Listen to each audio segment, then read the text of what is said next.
Right? Yes. So all digital credit providers are expected to apply to the Central Bank of Kenya for a license by the 17th of September 2022 or cease operations thereafter.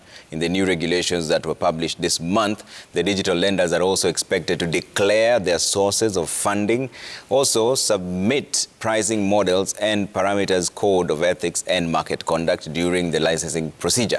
The regulations now bring all digital lenders under the supervision of the Central Bank, following public outcry over predatory practices such as unethical debt collection methods and the high cost of credit offered by lenders that were previously unregulated.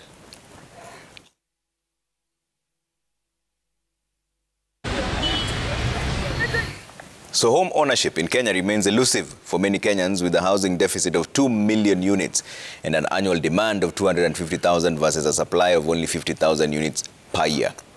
Further, most of the housing units target mainly those in the high-end market, with only 2% of formerly constructed houses targeting the lower income segment. However, the Kenya Mortgage Refinance Company is stepping in to provide access to funding, particularly for those in the SME sector. The CEO, Johnston Oltetia, while speaking on Citizen TV's Business Now this afternoon, outlined the interventions to provide increased access to funding to the SME sector towards home ownership.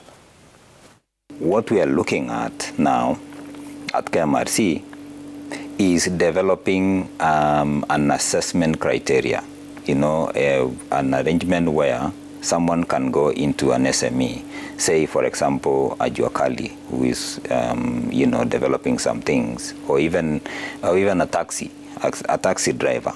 Yeah. Now, how do you determine the regularity of the income of that taxi driver? Mm-hmm. So we are currently in the process of we work together with a number of institutions to develop an assessment, model that can help a regular bank to be able to see the income and the qualification of an SME for them to be able to access a home loan.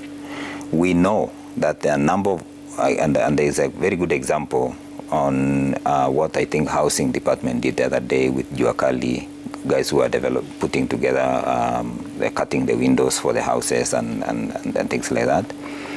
And they actually managed to buy some of the houses in Gara. That means they have an income, and they actually have an income that is sufficient enough to be able to buy them the homes.